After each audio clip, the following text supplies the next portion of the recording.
What's up, guys? Welcome to MDTV Canes all day. If you're rocking with UD, you know what to do. Hit that like, subscribe button so you never miss out on a video. Today's Monday, which means Coach Mario Cristobal links up with Joe Rose. We always listen to the Joe Rose show, and you guys seem to like it. So that's what we're going to do today. If you just want to listen to the show, I will link it below. If you want to hear my thoughts about what Mario says to Joe Rose, because sometimes he does give us some little tidbits, then stay tuned. That's what we're going to do today, guys. If you want to become a member, shout out to all the Cane Gang members, all the new members of the channel. We just started the members only podcast, extra content, all for $1.99. You can click the link in the pinned comments for that as well. Let's get into this interview. Joe Rose, Mario Cristobal. Let's go. Morning, Coach. Good morning. Good morning, Joe. So I just go right to it. So you're down 15-14, and we're going, oh boy, South Florida's hanging around. We are afraid of this. And right after they scored to take the lead, I just thought the backbreaker, I know it was early, I don't know what you're thinking, but Sam Brown catches a pass down the sideline, one of the many great throws that Cam Ward made, goes 76 yards, and it was like, oh no, we can't stop these guys. What was your feeling at that point right before the half, Coach? I do want to say right before the half, I don't care if it's 2 minutes. I don't care if it's 1 minute. I don't care if it's 30 seconds. If Cam Ward is our quarterback, I think Mario should try to go and score. There's been past discussions, right, in the past. Is Mario going to be aggressive? Isn't he aggressive? Why doesn't he go at halftime and try to score? With our past teams and the past team that we've had in the quarterback play. And I've said, look, said quarterback who used to be here, he had turnovers problem. I see why Mario just wants to get into the locker room. But this season with Cam Ward, I have extreme confidence. I don't know what it is. Maybe it's because of how good this team is playing. But 2 minutes left, I'm like, Cam gonna go down and score. At one point in this game, it was third down. Miami had a timeout. If we would have stopped USF, we would have got the ball back with about a minute left. And I wanted to see would Mario put the ball in Cam Ward's hand, because if it was me, I would have. Cam Ward he got me feeling super confident. I bet you he has Mario and Shannon Dawson feeling the same way. Right before the half, Coach.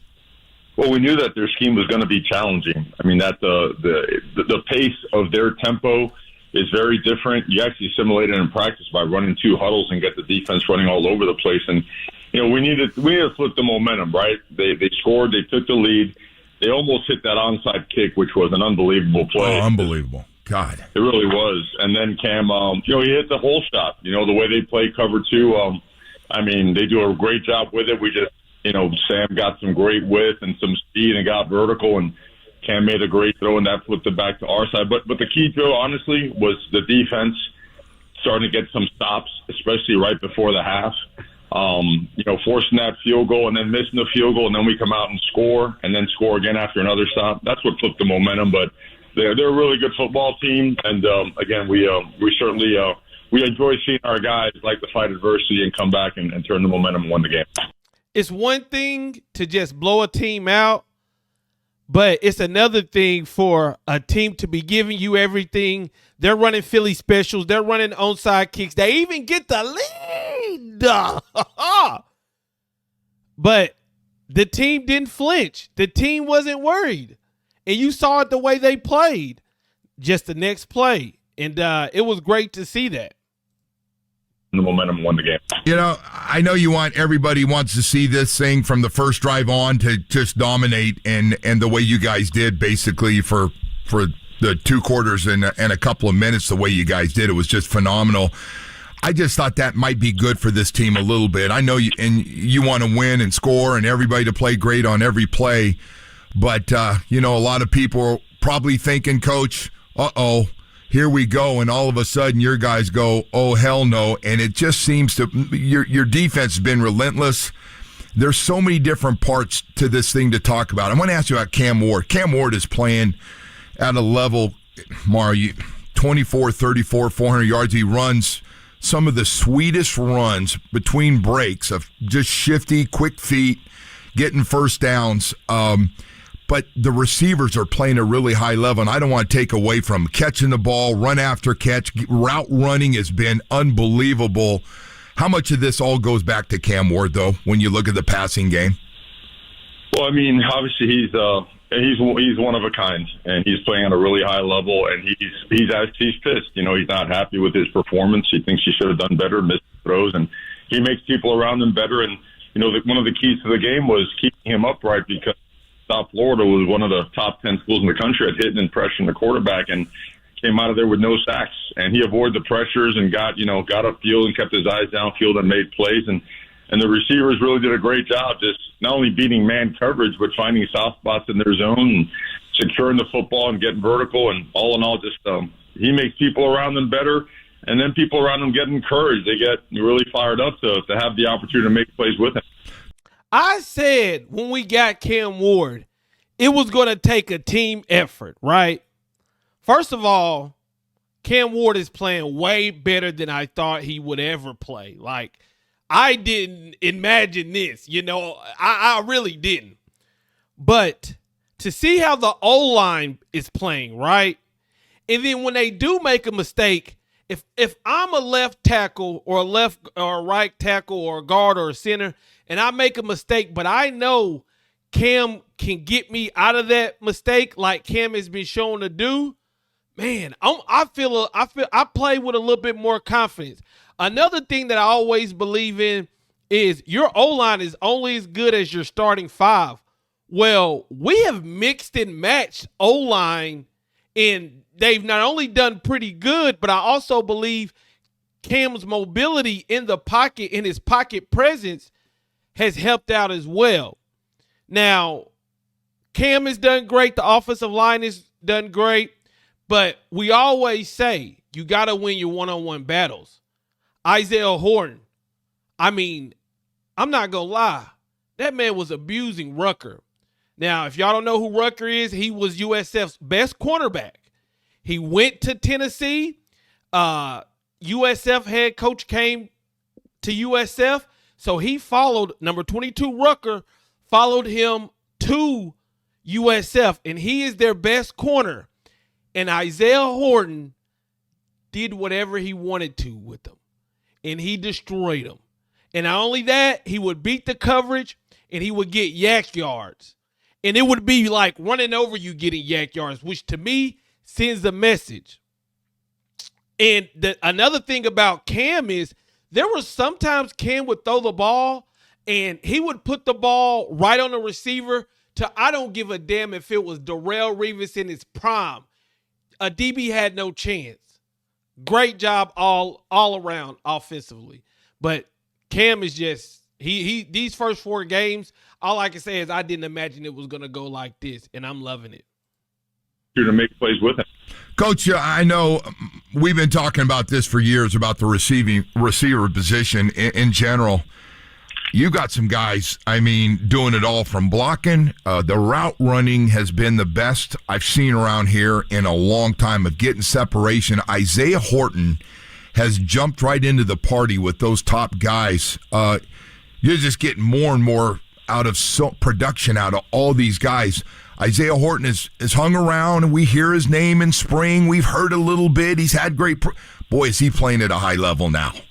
He really is. I mean, great example of development. Hard work works. You know, you look at the tight end position, the way those guys are developing. You know, Sam Brown really didn't get to us till the end of August or the end of July.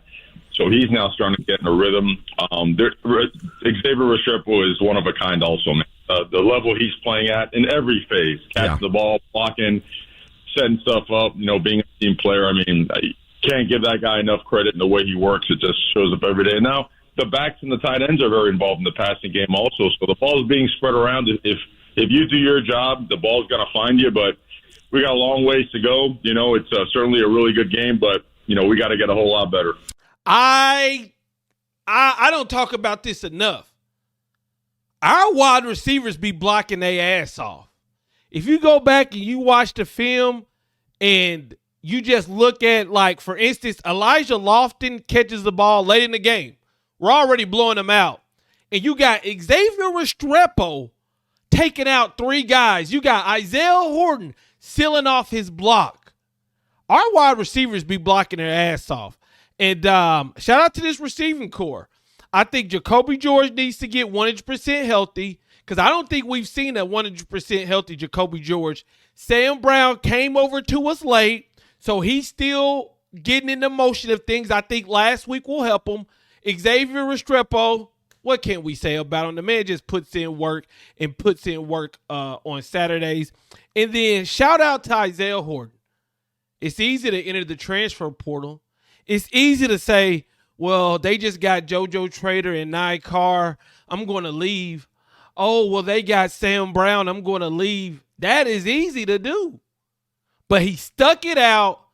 And to see Isaiah Horton playing and just being so reliable is amazing to see, and it shows the development.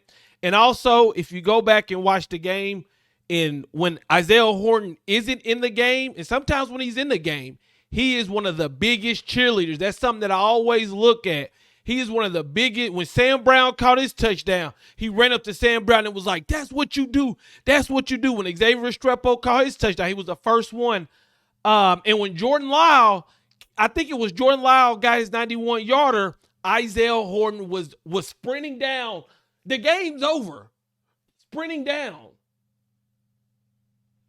This team, man, I'm loving it. They get a whole lot better. Yeah, well, listen, and that's been the attitude. You made that real clear from week to week. Friday night, finally, the ACC starts up. Virginia Tech at home.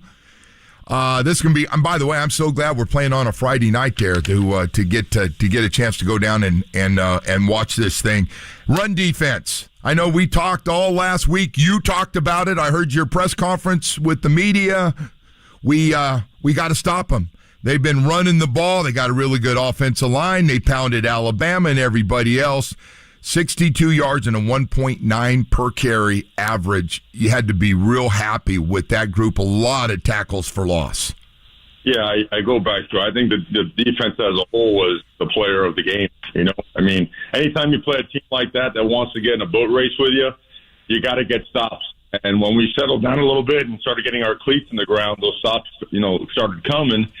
And then we picked up the pace, and that's when we created separation. But it starts with it really does. And credit to the players first and foremost, and of course Coach Guidry and the rest of his staff. Great game plan, played really hard, and there's a lot of meat on the bone still. I mean, there's a lot of plays that we could make. So again, these guys, the best part about them is they stay mad, and we're ready to get back to work. I'm a victim of this. Kiko, he plays so good, I forget he's in the game. The man plays so good, 11 tackles, a sack, tackle for loss, something of that along the line. And when I do my instant reaction, I don't even talk about him because he's at the level where it's expected of him. And he was part of stopping the run, getting everybody set up, and then our front four looked great.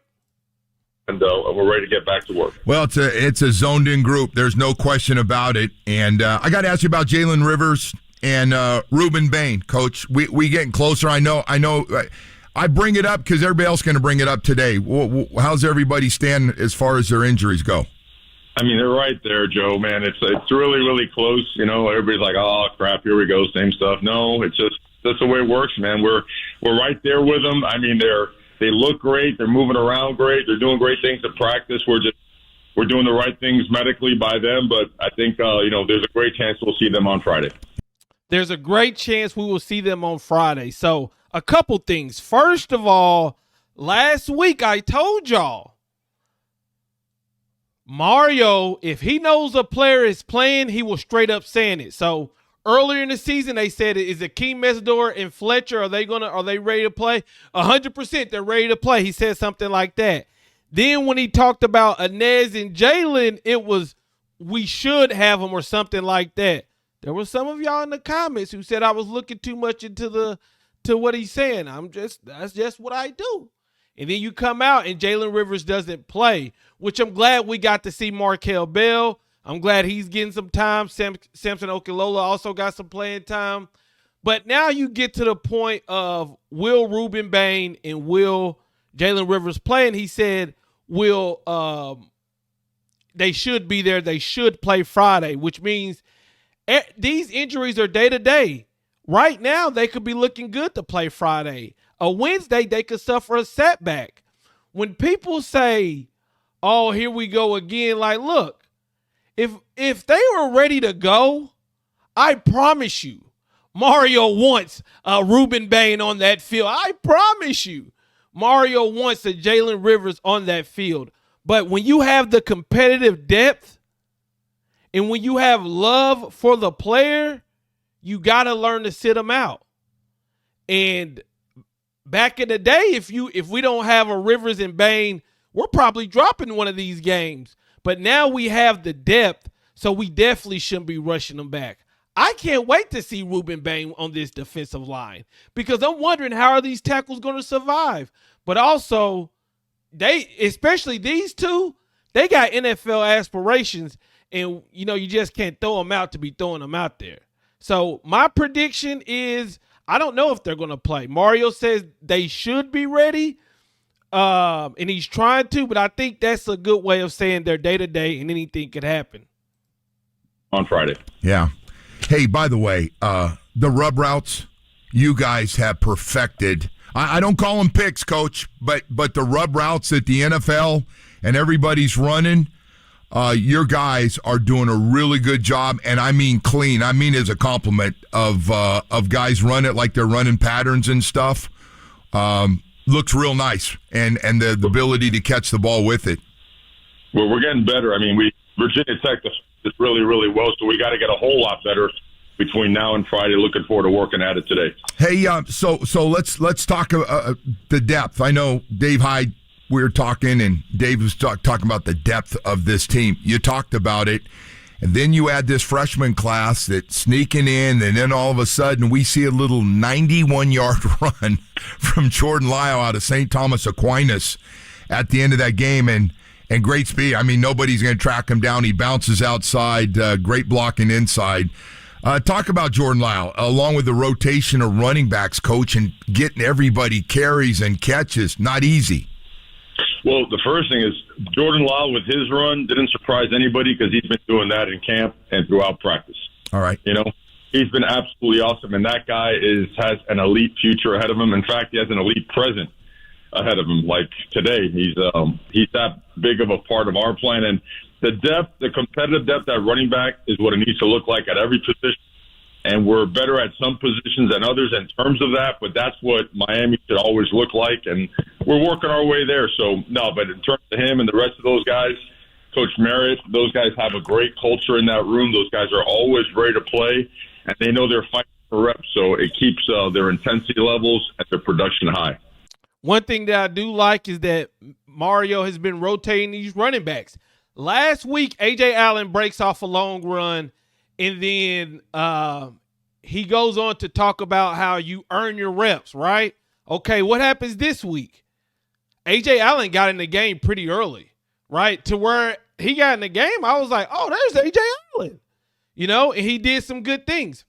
And then you get Jordan Lyle in at the end of the game, and he has that 91-yarder. I say that because coaches all the time say you got to earn your reps, you got to do this, do that. Well, Mario has actually put these boys in the game. They're earning their reps, and when they get in there, I know at the running back position, they're showing us a little something. Last week, it was A.J. Allen getting in, doing it at the end of the game. This week, it was Jordan Lyle. We know our 1 and 2 is always going to be Martinez and Fletcher, but I like the depth at the running back position. Production high. Well, I'll tell you what, watching this Arroyo, healthy, which you told me, hey, Joey's healthy, and seeing what everybody's talked about because he's been hurt a lot, and now the way he is running around, it's hard to imagine a better pass receiving tight end in the country, the way he runs and catches the ball. My God, Coach, he is something else. Yeah, and the way he blocks as well, team guy, special teams, he does it all. I think, man, his best football is ahead of him in these coming games. And he just grinds, man. He works at it. I mean, complete and total team player. Again, a young Joe Rose. Listen, when you see Elijah Royal out there, That dude looks like a freak. Just a tall tower, just striding. I'm glad to see he's healthy. I hope he stays healthy. He's playing well. Maybe. No, I have nothing in common with these guys. These guys, the way they're moving around, you are too much, man. That is, hey, so as you look at that, and it's so complete, like it's been a lot here. So now you get ready to go to Virginia Tech, and I know everybody keeps going, oh, we've seen it in the past, the letdown. Is it something you have to talk about, or you think this guys just get it? They realize we got a chance to do something special. What's the mindset going forward now with Virginia Tech? The mindset is we really have no other care or concern except the University of Miami getting better, working our butts off, showing up on game day the very best we could be, with toughness, with physicality, with great effort, resiliency, all the stuff that goes with being a Miami Hurricane. And we got a lot to prove, and we know it, so we're just going to stay mad and keep working. Hey, Coach, real quickly, too, you got a lot of guys, and you got a deep team. We talked about your recruiting classes, the development there, also the transfer portal, and the quality of play you're getting from those guys. My God, we don't have enough time. That would be a 1-hour show to talk about the transfer portal, from interceptions to guys making tackles to guys running and throwing. It's been fantastic. But you're doing a really good job of getting everybody playing time, because you got to still want to keep everybody happy. How hard is it to get carries and still get guys playing time to catch the rock and keep this talented roster so everybody's, oh boy, this has been fun? I think Mario's going to say you attack it by telling the truth and they earn their reps. That would be my guess. Let's see if I'm right. Oh boy, this has been fun. Actually, Joe, it's not. It's not hard, because the guys that are playing have earned time. And we're very fortunate that we poured a lot into recruiting not only great athletes, but guys that have the right attitude. Because if they're out there and they're playing, they've earned it. If we have to focus on keeping people happy instead of playing the best football we can be, it ain't going to work, so we're not going to do it. If guys aren't happy, God bless. We certainly don't hold anything against anyone, but, there's a lot of other colleges, I'm sure, that would love to have certain players. We're very fortunate to have great ones that love being here, that want to work their butts off, and that's what we're going with, man. We're not going to do the whole cater to this and that. We're not. What's the biggest thing for you, but besides the quarterback, that's different about this group through 4 games from a year ago? Mindset. I think one thing that stands out is that, and you started seeing it last year, instead of going like a tangible, I'm going to go with the intangibles of this group really, really loves to work, and they really love being around each other. I mean, that's what stands out. So that kind of snowballs into better practices. It snowballs into guys want to play harder for each other. I mean, it's that simple. These guys, they spend a lot of time together. They work their ass off, and they love football. They absolutely love football, and it's what you want to be around. You don't want to be around anything else. I tell you, too, it's your coordinators. I know we always love to beat up coordinators and head coaches, but, boy, I'll tell you what, your guys have really I think having the same 2 guys come back was huge for a lot of guys, but also just the play calling, the aggressiveness on both sides. If something goes against you on a play or 2, you guys just seem to come back even more aggressive with belief that good things are going to happen. One, I agree with Joe.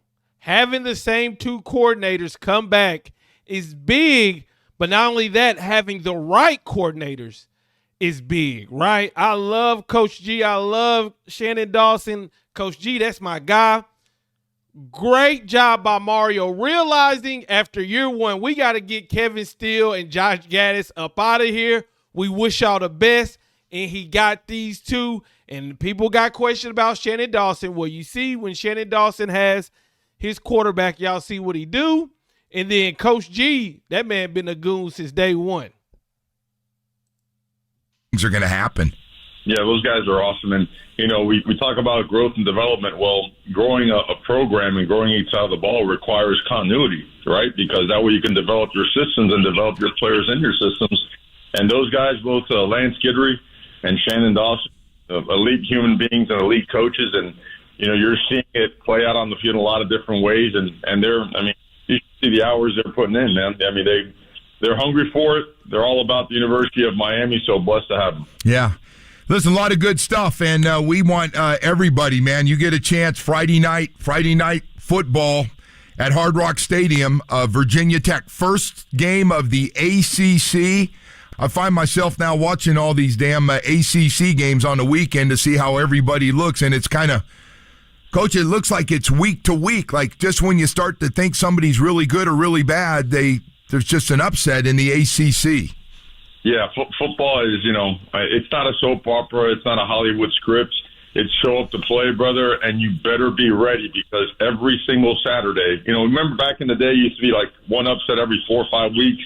Now every week there's 4 or 5 upsets. So there is no relaxing. I mean, there's too many good players, too many good coaches, and too many ups and downs with injuries and other stuff that happens with football. You better show up ready to play, brother. If you ain't ready to play, it ain't going to happen. Yeah, no question. Preach. You can't fake it. No question. Hey, I'll leave you with this one just because I said I was just out in Seattle game and everybody out there knows Cam Ward and got to see it. How's he handle all the talk? Because people ask me questions. I said, I don't know him. I'll ask Coach. Heisman Trophy, playing at an unbelievable level, going to go high in the draft. Is he able to block that out? What kind of guy? I mean, you can't help but hear the noise. The guy just, he refuses to be outworked. And again, he's a self-starting, very insanely motivated guy that could care about anything less except winning and make people around him better. That's what he is. That's his DNA. So, sometimes, in coaching, you worry about your players hearing this, hearing that. That guy could give a blank about anything except getting better. Yeah. I believe that too, because Cam Ward was not the 5-star player right off the bat. There are certain kids where all their hype since they were in junior high ends up hurting them when they face adversity in college. So you're in junior high, you're a little a phenom in your local area. You get to high school, then you get nationally known. You're a 5-star. You can go no wrong. You can do no wrong. Sometimes you can just show up on a Friday night and get 3-4 tutties. Then you get to playing on Saturdays and you realize, I got to work my ass off. Now, some players, they can handle that. Some players can't. A guy like Cam Ward had to go to the FCS level, then had to go to Washington State. Then now he's at Miami. Now he's getting all the hype. But he had to work to get there. Nothing was given. Everything was earned.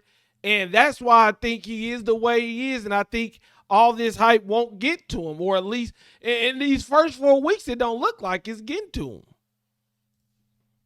Better.